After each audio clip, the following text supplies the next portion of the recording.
Baik, Bismillahirrahmanirrahim. Assalamualaikum warahmatullahi wabarakatuh. Alhamdulillah, wassalatu wassalamu ala rasulillah, amma ba'du.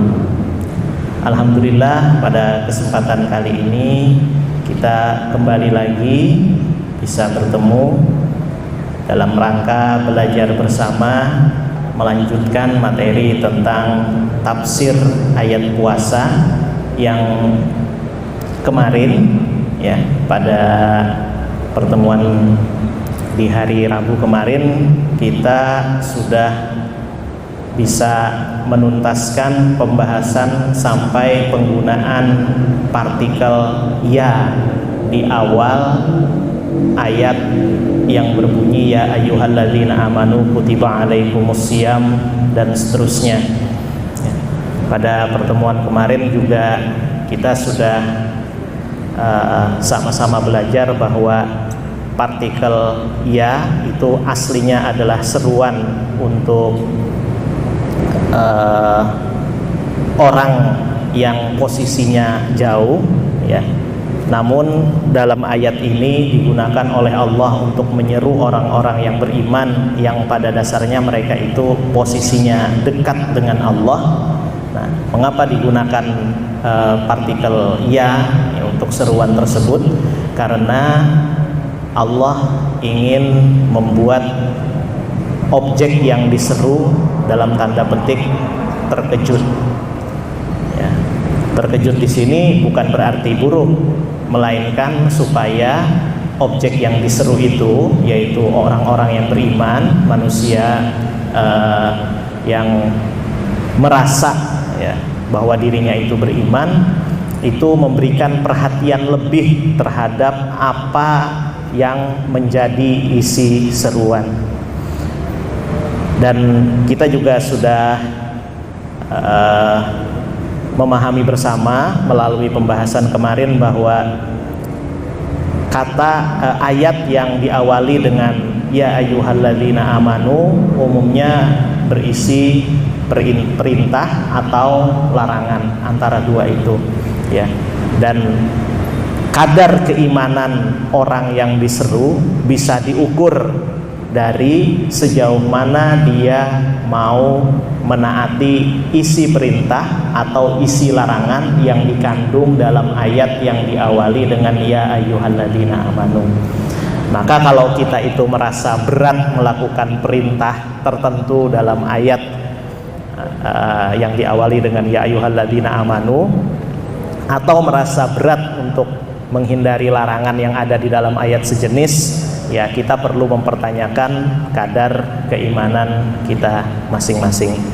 Hadirin hadirat sekalian yang berbahagia, ya sebelum kita memasuki materi baru pada hari ini, ya alangkah baiknya kita awali dengan membaca Al-Fatihah bersama untuk tahsinun niyah, ya, memperbaiki niat kita, dan juga dalam rangka mengharapkan keberkahan.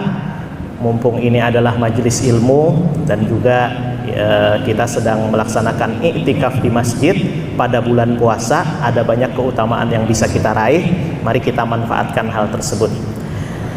Ila hadratin Nabiil Mustafa Muhammadin sallallahu alaihi wasallam wa alihi wa ahli baitihi wa azwajihi wa dzurriyyatihi wa ashabihi wa ila jami'i ikhwanihi minal anbiya'i wal mursalin wal malaikatil muqarrabin wal awliya'i wasyuhada'i was salihin wal musannifin al mukhlisin wal mujahidin fi sabilillahi wal ulama'il 'amilina syai'un lillahi wa lahumul fatihah. A'udzubillahiminasyaitonirrajim. Bismillahirrahmanirrahim. Alhamdulillahirabbil alamin. Arrahmanir rahim. Maliki yaumiddin. Iyyaka na'budu wa iyyaka nasta'in. Ihdinas siratal mustaqim. Siratal ladzina an'amta 'alaihim ghairil maghdubi 'alaihim waladdallin. Amin. Ya, mudah-mudahan dengan bacaan Al-Fatihah tadi ya kita bisa mendapatkan berkah dari berbagai hal yang kita niatkan kebaikan. Karena apapun amal yang kita lakukan ya itu bisa bernilai ibadah kalau niatnya baik. Dalam sebuah hadis Rasulullah itu bersabda, betapa banyak amalan dunia bisa menjelma menjadi amalan akhirat karena niat yang baik.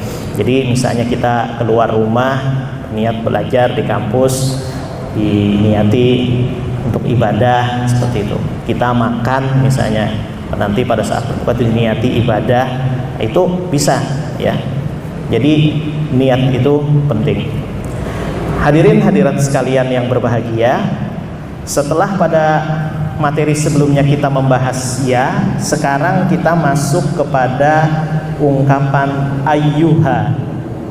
Sebagaimana yang kami sorot pada layar di sini, ayyuha itu sebenarnya terdiri dari dua partikel atau dua harf dalam bahasa Arab ya. Ada ayyu dan ada ha. Nah, ayyu di sini disebut sebagai munada mabniyun 'ala dhammi fi mahalli nasbin. Objek yang diseru yang harokatnya itu tidak berubah, selalu dhammah seperti ini. Padanannya dalam bahasa Inggris sebenarnya ayyu ini yang agak mendekati itu kira-kira kata which, seperti itu ya. Atau dalam bahasa Indonesia itu kan bisa diartikan siapa saja atau mana saja, kurang lebih semacam itu ya. Kalau diterjemahkan dalam Al-Quran itu menjadi orang-orang ya. Kan kalau terjemahan itu biasanya juga mempertimbangkan efisiensi, maka tidak mungkin sebuah kata itu diterjemahkan rinci sebagaimana maksud yang ada dalam bahasa aslinya ya. Maka ayyuha itu kan biasanya diterjemahkan orang-orang ya. Kalau arti asalnya artinya siapa saja atau siapa yang masih merasa, nah, kurang lebih semacam itu ayyu. Sementara ha adalah harfu tanbihin, seruan untuk mengingatkan. Ai litanbihis sami'i lil isgha'i wa adamit tasyaghuli bi syai'in akhar, yaitu untuk mengingatkan pendengar atau orang yang diseru agar mau menyimak dengan baik dan tidak menyibukkan diri dengan kegiatan yang lain. Saya mungkin ulangi lagi artinya, itu untuk mengingatkan orang yang diseru agar menyimak dengan baik dan tidak menyibukkan diri dengan kegiatan yang lain. Nah, jadi pada seruan ya ayyuha itu sebenarnya ada dua buah pengingat sekaligus, ya yang kita bahas sebelumnya dan ha ya. Jadi seakan-akan kalau diterjemahkan lebih rinci atau agak diterjemahkan dengan agak rumit, itu seakan-akan Allah itu berfirman, hei orang-orang yang beriman, ini loh dengarkan, seakan-akan seperti itu ya. Tapi kan tidak mungkin diterjemahkan seperti itu karena tidak efisien kalau dia terwujud dalam ungkapan tertulis. Maka cukuplah diterjemahkan wahai orang-orang yang beriman, kan semacam itu. Oke, jadi sekali lagi ada dua pengingat sekaligus, yaitu partikel ya dan partikel ha. Ja'al khitabu billadzina amanu wa laysal mu'minun. Susunan ayat dalam ayat surah Al-Baqarah 183 ya, ayat puasa itu susunannya menggunakan alladzina amanu dan bukan al-mu'minun. Maksudnya susunannya itu beda misalnya dengan awal surah Al-Kafirun. Awal surah Al-Kafirun itu kan qul, kemudian setelahnya ya ayyuhal kafirun, bukan ya ayyuhalladzina kafaru, bukan seperti itu. Dalam surah Al-Baqarah ayat 183 ayat puasa itu ya ayyuhalladzina amanu, bukan ya ayyuhal mu'minun. Nah, mengapa beda? Mengapa yang satu menggunakan alladzina amanu misalnya dan bukan mukminun, sementara yang kalau dalam surah Al-Kafirun itu menggunakan ya ayyuhal kafirun kok bukan ya ayyuhalladzina kafaru. Baik. Sebelum ke arti selanjutnya, kami informasikan dulu bahwa susunan alladzina amanu ya, ini terdiri dari satu kata hubung konjungsi ya alladzina dan satu kata kerja. Ya, amanu itu artinya beriman. Kayak gitu. Kalau al-mu'minun ini kan dalam bahasa Arab disebut dengan isim fa'il atau sederhananya kalau dipadankan dalam bahasa Indonesia itu adalah pelaku, orangnya, pelaku yang menjadi subjek dari sebuah tindakan. Jadi kalau ini orang yang beriman, kalau ini orang yang melaksanakan tindakan beriman, sebenarnya artinya seperti itu, yang alladzina amanu ya. Dan susunan yang menggunakan kata kerja dalam bahasa Arab itu menunjukkan kedinamisan. Jadi maksudnya begini, kalau dia menggunakan al-mu'minun itu statis ya, orangnya itu dianggap selalu beriman saja ya. Tapi kalau dia menggunakan alladzina amanu, ini dinamis, imannya mungkin suatu saat naik, tapi di saat yang lain bisa jadi turun. Kan iman kita ini kan sebagai orang awam naik turun, beda dengan iman para nabi dan rasul yang setiap saat naik ya. Atau beda dengan iman malaikat, karena malaikat itu hanya punya akal dan tidak punya nafsu, maka imannya itu tetap. Namun meskipun imannya tetap, malaikat itu ya tidak mungkin berbuat maksiat karena mereka tidak dikaruniai nafsu, beda dengan manusia. Makanya manusia itu kalau dia imannya bertambah, dia bisa lebih mulia daripada malaikat. Tapi kalau lagi turun imannya dan bahkan mungkin hampir lenyap, dia bisa lebih hina daripada binatang. Jadi susunannya menggunakan kata penghubung ya, atau kata sambung dan kata kerja. Kalau ini dia ada isim fa'il. Mengapa susunannya menggunakan kata hubung dan kata kerja? Maka di sini dijawab lima lit ta'biri bil ismil mausul dalam kurung alladzina minad dalalati ala ta'zimil mu'minin. Karena ungkapan dengan menggunakan isim al-mausul, dengan menggunakan al-ismil mausul yaitu alladzina, itu menunjukkan keagungan orang-orang yang beriman. Jadi dalam bahasa Arab isim mausul itu fungsinya untuk menambahkan bobot dari kata kerja yang disebutkan setelahnya. Kalau Anda mengatakan ya ayyuhal mu'minun, ya sudah, berimannya itu segitu-gitu tok, statis. Tapi kalau Allah mengatakan ya ayyuhalladzina amanu, itu diharapkan imannya itu bobotnya bertambah ya.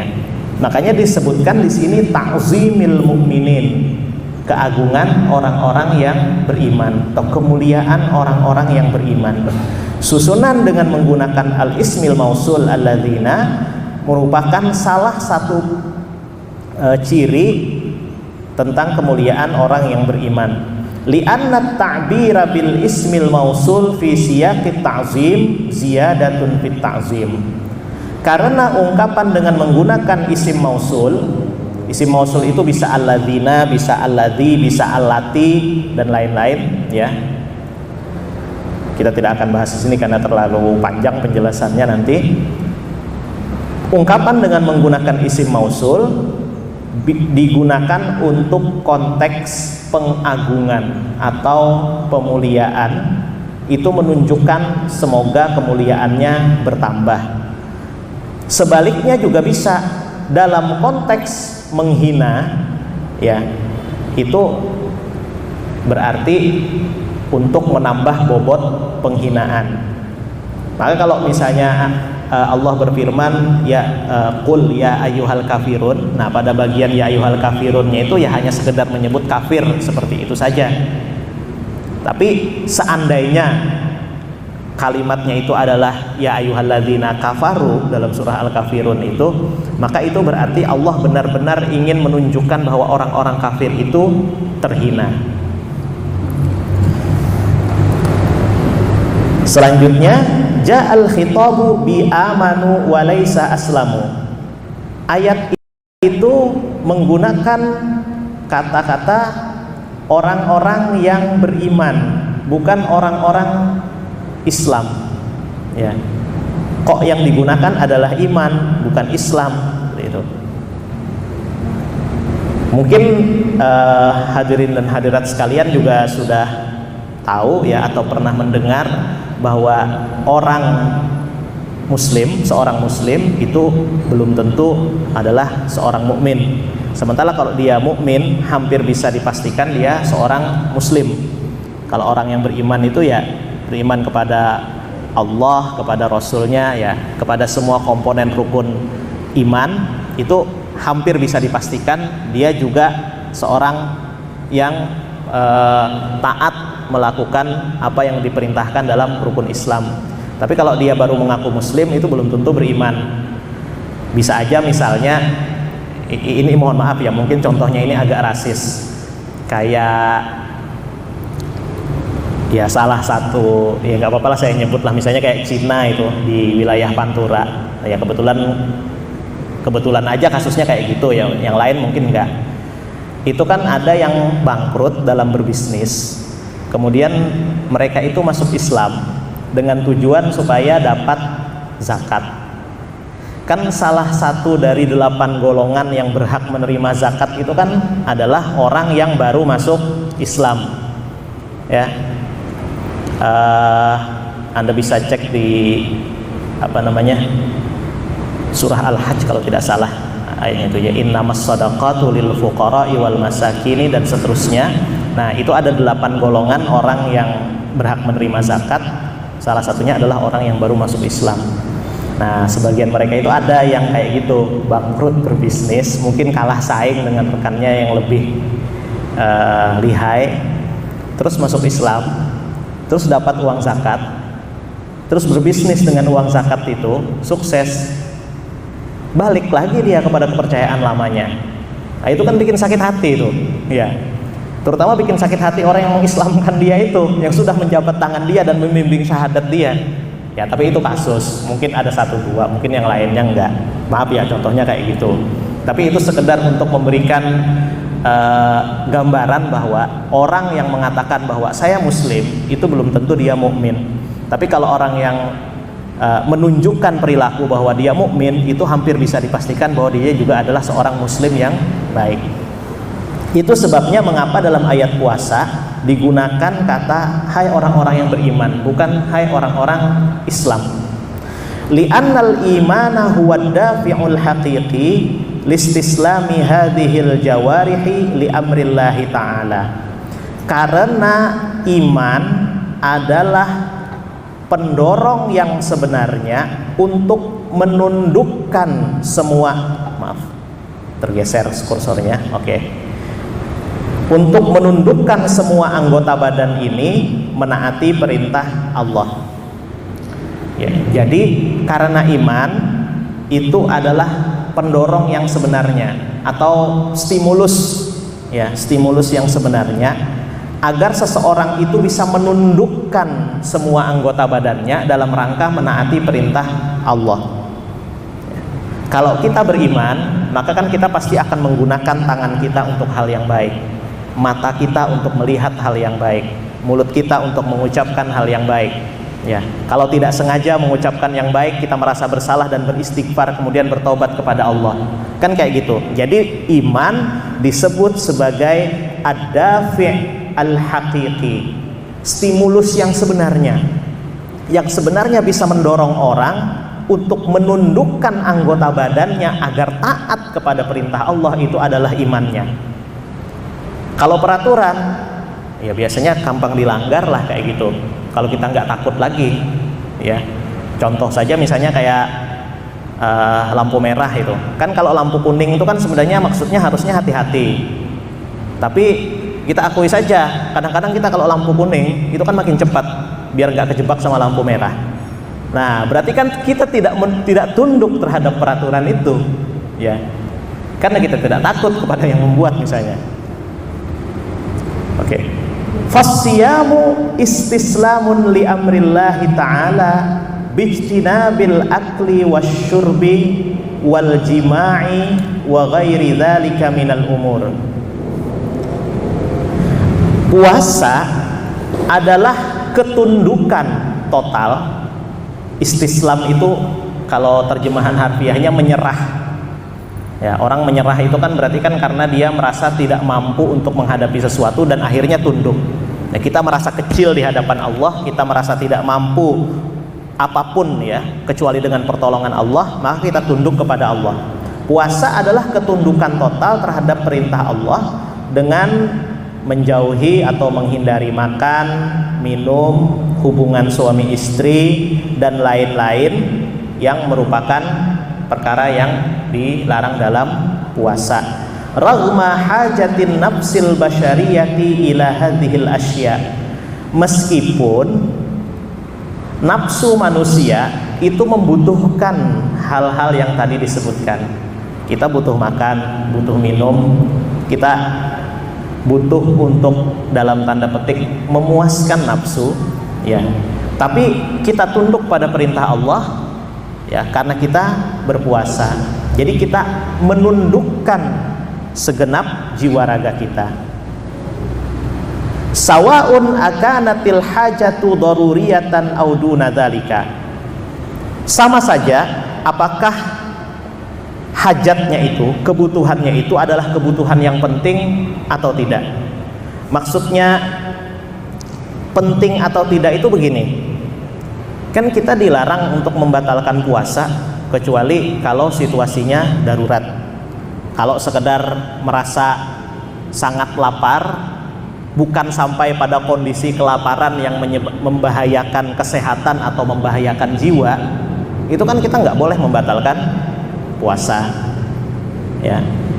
Aduh, saya lapar sekali, aduh saya haus sekali.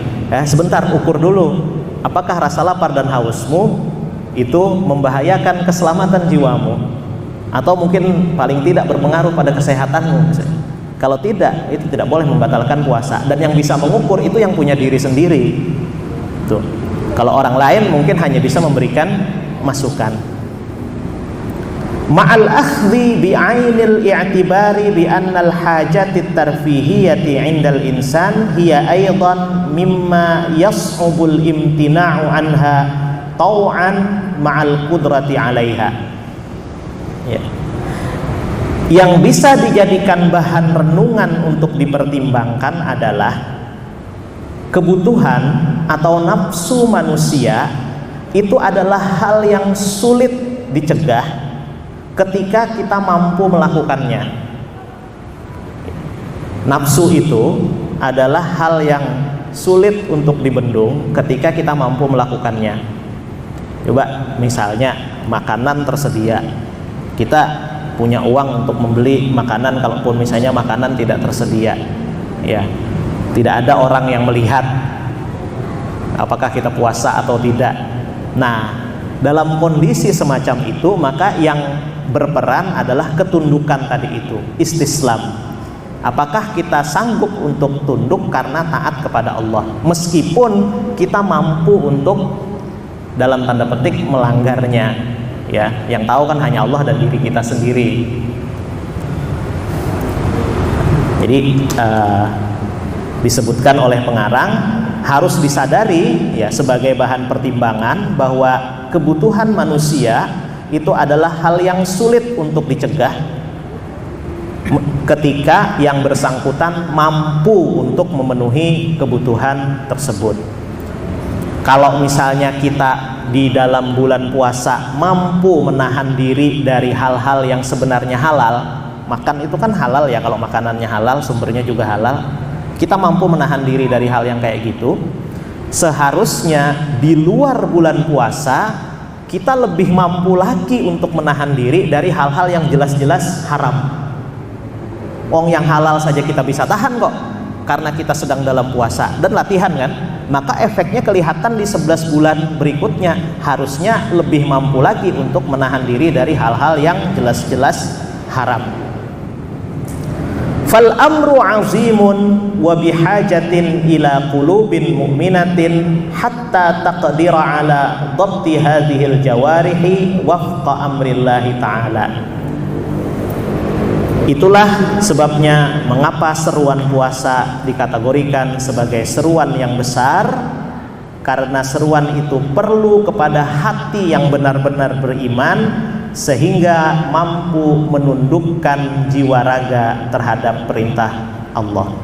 Ya, sebagaimana yang dibahas sebelumnya, ada ya seruan untuk orang yang jauh tapi digunakan untuk orang beriman untuk membuat terkejut dan menarik perhatian. Ada ha yang merupakan harfu tanbih, berarti ada dua seruan sekaligus dalam satu ayat, ya, pada ya dan ha. Nah, itulah yang menunjukkan besarnya perintah berpuasa, dan ini butuh keimanan yang dalam untuk bisa melakukannya dengan sungguh-sungguh.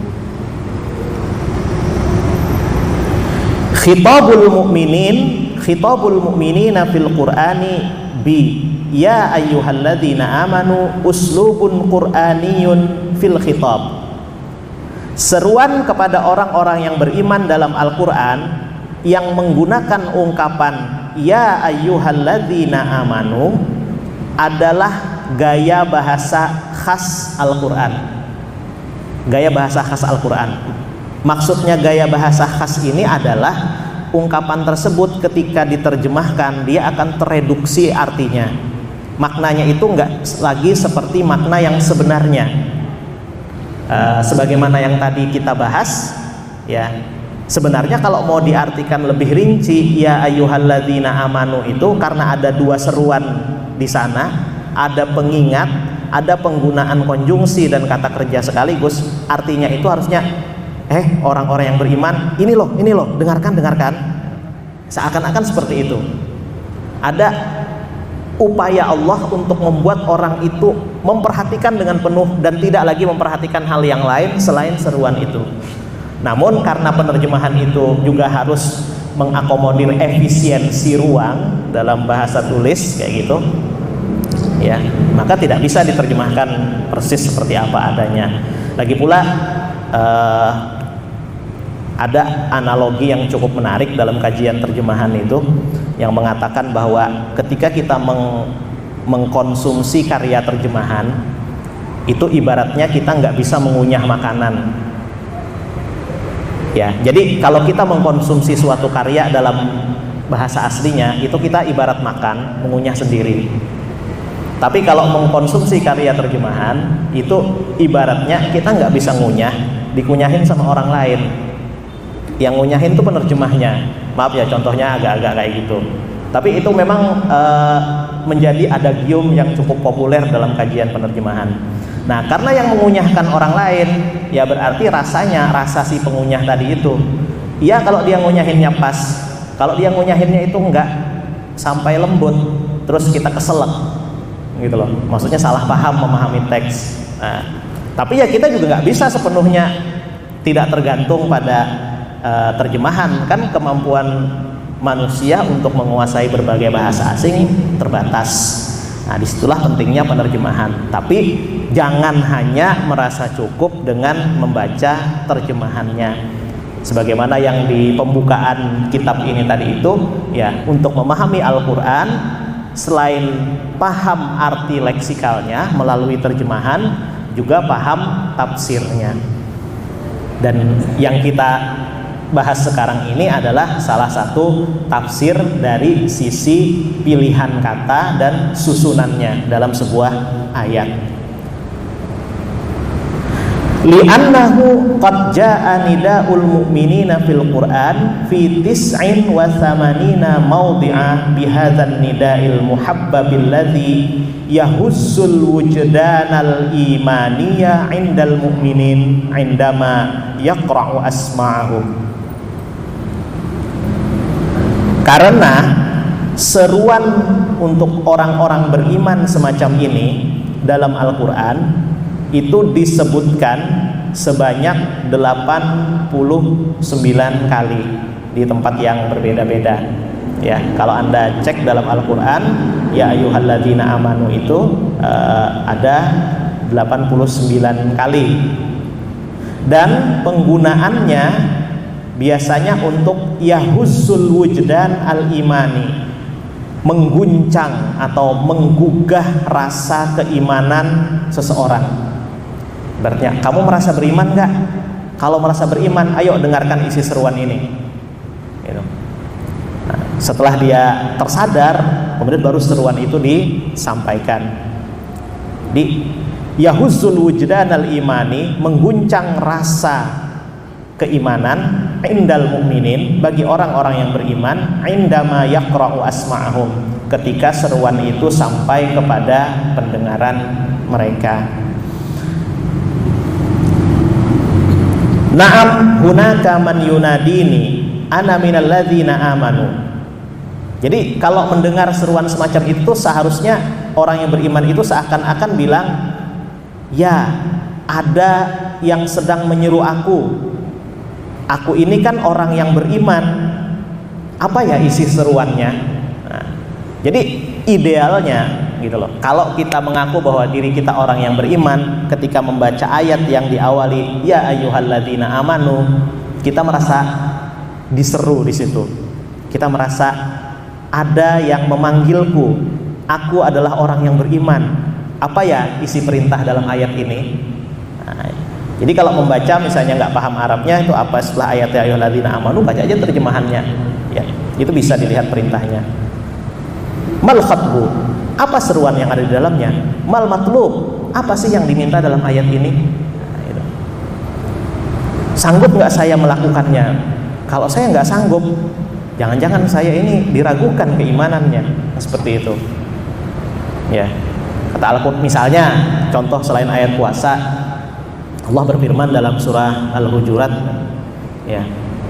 ya ayyuhalladzina amanu jtanibu katsiran minadh-dhanni inna ba'dadh-dhanni ism wa la tajassasu wa la yaghtab ba'dukum ba'dha. Wahai orang-orang yang beriman, jauhilah olehmu kebanyakan berprasangka, karena sebagian prasangka itu adalah dosa. Dan jangan mencari-cari kesalahan orang lain. Jangan pula kamu saling mencela satu sama lain. Nah, itu kan ada larangan. Ya ayyuhalladzina amanu kan misalnya antara dua. Kalau nggak perintah, larangan. Ada larangan untuk jangan kebanyakan berprasangka, misalnya kayak gitu. Nah, kita lihatlah misalnya diri kita sendiri ketika ngomong ke orang gitu, atau kalau bahasa anak-anak alay sekarang itu forum gibah katanya. Di Instagram tuh kan ada yang seperti itu. Ya, meskipun maksudnya bercanda, tapi kan nggak baik gitu loh bercandanya itu. Ya, kita tuh gibahin orang nggak? Kalau gibahin orang kan berarti kan kita mengatakan sesuatu tentang orang itu berdasarkan prasangka kita, karena belum tentu yang kita omongkan itu benar. Nah, berarti nggak menjalankan tuh. Ya. Terus wala tajassasu, jangan mencari-cari kesalahan orang lain. Kita tuh bener nggak suka nyari kesalahan orang lain? Jangan-jangan kita suka. Nah, gitu. Jadi setiap kali membaca ayat yang ada diawali dengan ya ayyuhalladzina amanu, ayo kita lihat isi perintahnya atau larangannya. Kalau kita merasa berat melakukannya, atau jangan-jangan belum melakukan perintah sebagaimana yang ada di situ, kita harus mempertanyakan kualitas keimanan kita masing-masing. Ya, ini juga nasihat untuk diri saya sendiri. Annahullaha jalla fi'alahu yunadini bi an amtathila amrahu. Nah, ini Allah yang maha mulia menyeruku untuk menaati perintahnya. Nah, itu. Jadi harus ada kesadaran semacam itu. Wahuna tes. Oke. Maaf, ada masalah mikrofon sedikit. Wa huna yahtazzu wujdanul mu'min bis-sam'i wat ta'ati istijabatan lin nida'il azim. Di sini seharusnya rasa keimanan orang yang beriman terguncang atau tersentuh, ya, tersapa, sehingga dia mau sam'an wa ta'atan, mau sami'na wa ata'na, mau mengatakan karena aku dengar maka aku mau taat untuk menjawab seruan yang besar tersebut.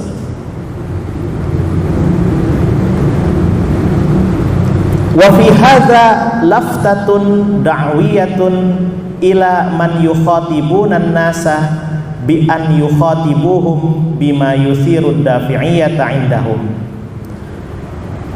Pada bagian ini pengarang sedikit menyimpang dari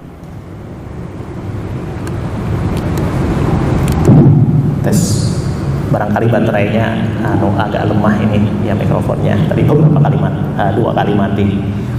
Pada paragraf ini pengarang sedikit menyimpang dari masalah membahas ayat puasa. Pengarang buku ini menganalogikan seruan ya ayyuhalladzina amanu dengan metode dakwah. Jadi dakwah itu menurut pengarang kalau dalam paragraf ini harus membuat orang itu tertarik kepada seruan, harus bikin yang mendengar itu kaget, tertarik, dan kemudian melepaskan perhatiannya dari hal lain selain isi dari yang diserukan. Jadi dakwah itu idealnya kayak gitu. Nah, di sini disebutkan oleh pengarang, ya, dalam contoh ayat puasa ada kasus dakwah yang bisa ditiru, yang bisa dilakukan oleh para pendakwah ketika mereka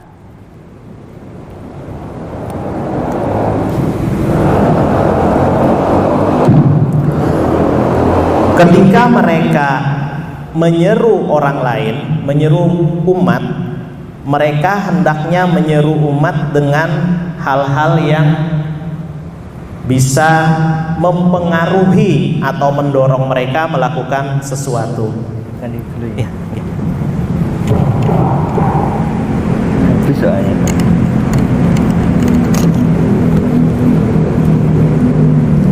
Iklan dulu.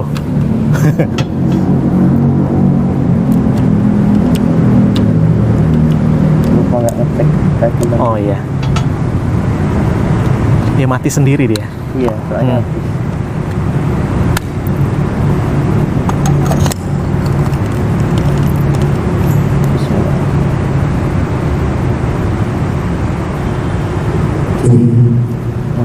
Terima kasih.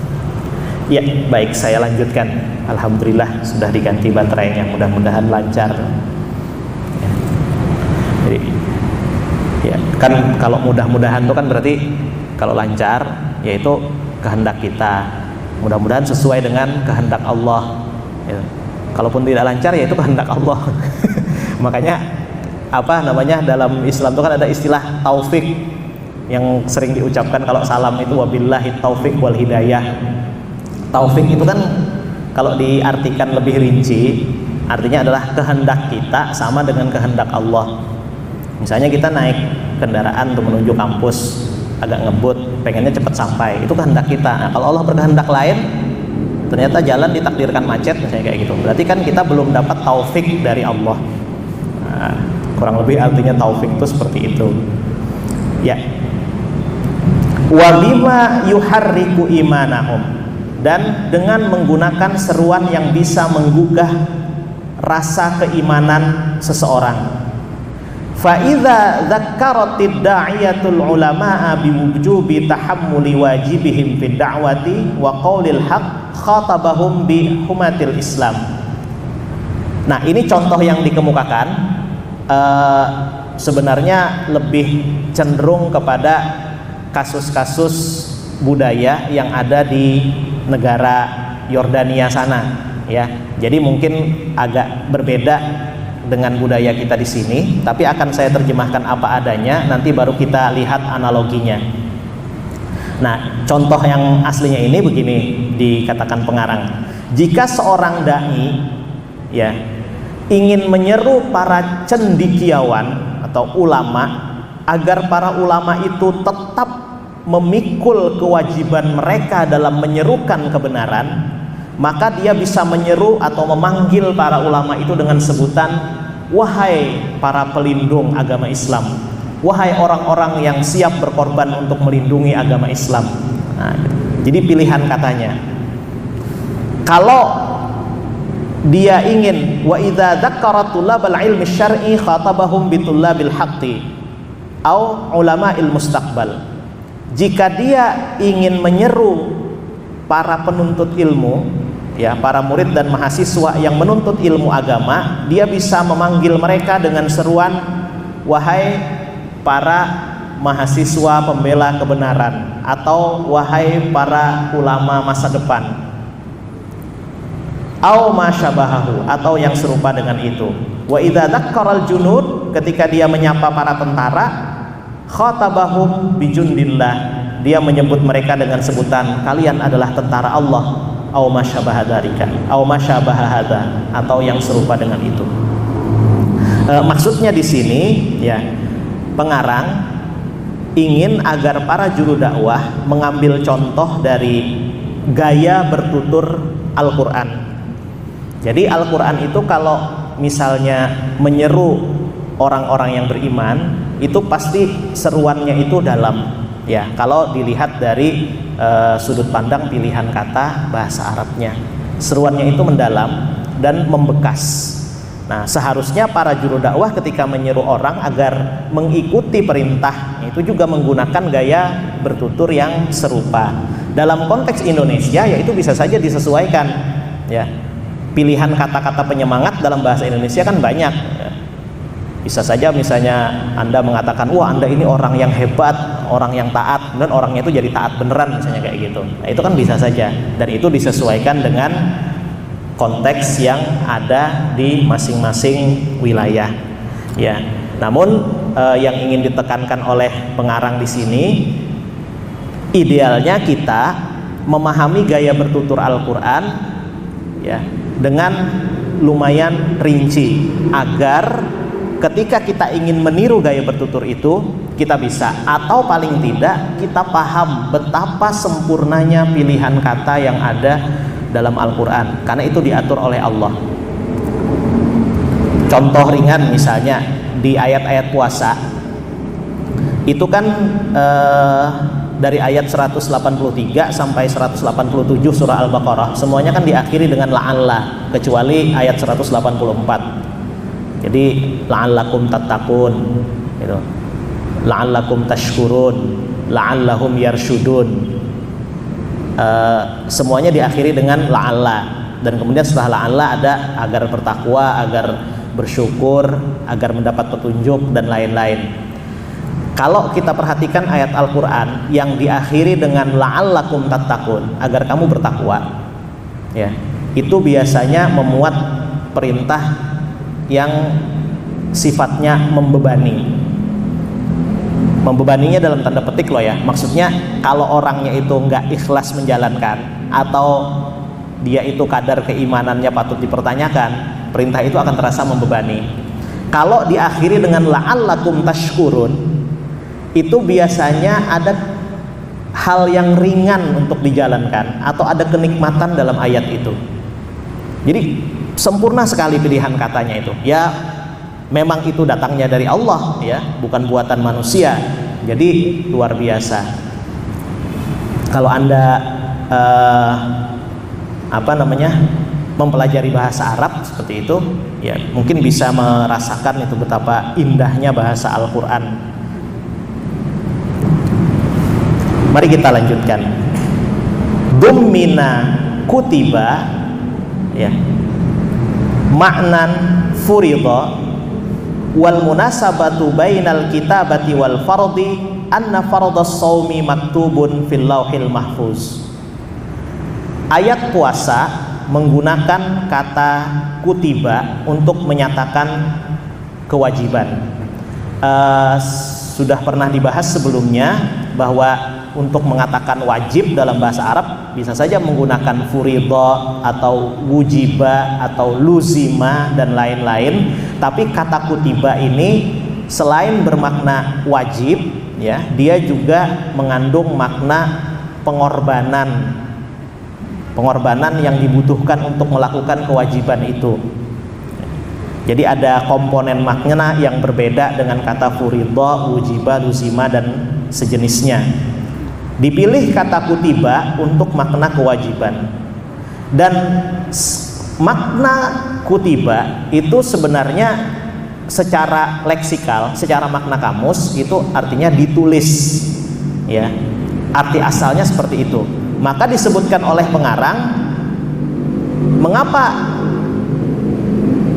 kata yang mengandung makna ditulis itu kok digunakan untuk makna diwajibkan. Wal munasabatu bainal kitabati, kesesuaian antara tulisan wal fardhi dan kewajiban adalah bahwa kewajiban puasa sudah ditulis sebelumnya pada Lauh Mahfuz. Apa hubungannya antara ditulis dengan diwajibkan, ya, pada kata kutiba?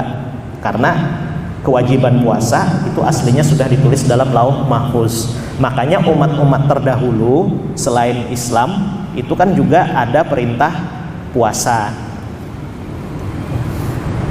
Faja'al khitabu bil kitabati liyadulla ala annal amra mafrudun qabla khalqil khalqi wa annahu thabitun wa lazimun. Seruan puasa menggunakan kata kutiba untuk menunjukkan bahwa perintah itu wajib atau sudah diwajibkan bahkan sebelum manusia diciptakan. Lauh Mahfuz kan jauh sudah ada, ya, sebelum manusia diciptakan, dan bahwa perintah itu tetap dan tidak akan berubah, ya. Maksudnya bahwa selamanya, seumur hidupnya manusia, terutama kalau sudah akil balik, dia harus melaksanakan perintah puasa. Jadi tidak ada misalnya perintahnya itu gugur. Kalaupun ada perubahan pola karena uzur tertentu, perintahnya kan tetap wajib, tapi cara melakukannya yang diganti. Entah misalnya dengan bayar fidyah, itu kan aslinya karena dia tetap harus puasa, tapi karena tidak mampu, ada berbagai alasan di situ, maka dia menggantinya. Wajibnya tetap, ya. Ibaratnya itu mencari kompensasi lah. Baik. Waqat kita selesaikan sampai contoh surah At-Taubah ini saja. Waqat ta'ti kutiba bima'na hal ma'ruf kaqaulihi ta'ala wala yanaluna min aduwin nailan illa kutiba lahum bihi amalun sholih. Sebenarnya di contoh bawahnya ini ada beberapa ayat Al-Qur'an yang dikutip oleh pengarang, ya, yang di dalamnya itu ada kata kutiba. Jadi pengarang itu membandingkan apa sih arti kata kutiba yang ada pada ayat-ayat itu. Mungkin biar karena ini panjang dan waktunya juga hampir habis, ini saya tampilkan yang saya rangkum saja, ya, beberapa kata kutiba sesuai dengan yang ada dalam buku yang tadi kita bahas. Nah, sebagian saja. Jadi tadi pengarang ada mengutip dari At-Taubah, Al-Baqarah, Ali Imran. Di sini ada kutiba yang saya garis bawahi. Bisa diartikan dituliskanlah, ditetapkan, ditakdirkan, ya, atau kalau dalam ayat puasa diwajibkan, ya.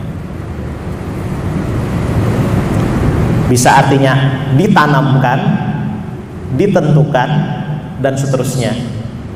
Kita bisa cek sendiri nanti kalau kita membaca Al-Quran yang ada terjemahnya. Tapi kata kutiba nggak jauh-jauh, nggak lepas maknanya dari diwajibkan. Ya, apakah kewajibannya itu karena sudah ditakdirkan? Apakah kewajibannya itu karena sudah ditulis dan tidak diubah? Ya, tapi tetap tidak lepas maknanya dari diwajibkan. Dan kalau pilihan katanya adalah kutiba, maka kewajiban tersebut harus disertai dengan pengorbanan, karena itu adalah perintah besar sebagaimana yang dibahas sebelumnya, kutiba itu juga digunakan untuk ayat kisos dan waris. Kisos dan waris adalah perintah yang besar pula, yang efeknya itu jangka panjang gitu kan. Waris itu mungkin kelihatannya sederhana, tapi betapa banyak orang yang kemudian konflik dengan saudara karena permasalahan waris dan misalnya konfliknya itu tidak selesai dalam waktu singkat. Hadirin hadirat sekalian yang berbahagia, ya mungkin itu dulu. Jadi kita sudah membahas penggunaan ayyuha ya dalam ayat puasa ini, dan juga membahas penggunaan alladzina amanu, ada kata sambung plus kata kerja ya, bukan menggunakan al-mu'minun seperti dalam surah Al-Kafirun itu kan qul ya ayyuhal kafirun ya, bukan qul ya ayyuhalladzina kafaru, tapi kalau dalam surah Al-Baqarah ini ya ayyuhalladzina amanu, bukan ya ayyuhal mu'minun, dan itu ada maksud tersendiri di sana sebagaimana yang sudah kita bahas tadi. Mungkin itu yang bisa kami sampaikan pada kesempatan kali ini ya, mudah-mudahan hal yang sederhana ini bisa bermanfaat bagi kita dunia akhirat ya, paling tidak bisa menambah rasa penasaran kita untuk menggali lebih jauh makna-makna yang tersembunyi dalam ayat-ayat Al-Quran, dan mudah-mudahan dengan kita semakin bersemangat untuk menggali makna-makna tersebut, kita juga bisa semakin meningkatkan iman kita kepada Allah Subhanahu wa Ta'ala. Semakin kita mengenal Al-Quran, berarti otomatis kita semakin mengenal Allah. Karena kalau kita membaca Al-Quran, itu kan ibaratnya kita ngomong, berbicara dengan Allah. Masa kita nggak paham yang dibicarakan itu apa? Ya, kan nggak nyambung jadinya. Jadi kalau kita semakin mendalami Al-Quran, ya insya Allah kita juga semakin akrab dengan apa yang diinginkan oleh Allah, dan dari situ mudah-mudahan kita meningkatkan kualitas keimanan kita masing-masing. Terima kasih. Oke, ini akan kita akhiri dengan doa bersama. Ya, kami mohon izin untuk memimpin di sini. Para hadirin sekalian juga bisa menyebutkan hajat masing-masing di dalam doa. Mari kita berdoa bersama-sama. A'udzubillahi minasyaitonirrajim. Bismillahirrahmanirrahim. Alhamdulillahirabbil alamin, wassalatu wassalamu ala asyrafil anbiya'i wal mursalin sayyidina wa maulana Muhammad wa ala alihi wa ashabihi ajma'in. Allahumma in kunta qabilta taubatana wa ghafarta haubatana fa akrimna bil fahmi wal hifzi hatta nahfaza kullama sami'na minal ilmi wal Qur'an. Ilahana akrimna bi husnis sawti wan naghmati hatta annahu man sami'a qira'atana yazdadu riqqatan fi qalbihi wa in kana qasiyal qalbi. Ilahana akrimna birizqil halal warzuqna min haitsu la nahtasib. Rabbana auzi'na an nashkura ni'mataka allati an'amta 'alaina wa 'ala walidina wa an na'mala shalihan tardahu adkhilna bi rahmatika fi ibadikas shalihin. Rabbana taqabbal minna innaka antas sami'ul 'alim wa tub 'alaina innaka antat tawwabur rahim. Wa ma qadaita Allahumma lana min amrin faj'al 'aqibatahu rasyada ya rabbal alamin. Rabbana atina fid dunya hasanah wa fil akhirati hasanah wa qina 'adzabannar. Wa sallallahu ala sayyidina Muhammad wa ala alihi wa ashabihi wa baraka wa sallam. Subhana rabbika rabbil izzati amma yasifun wa salamun alal mursalin walhamdulillahi rabbil alamin. Kurang lebihnya mohon maaf. Assalamualaikum warahmatullahi wabarakatuh.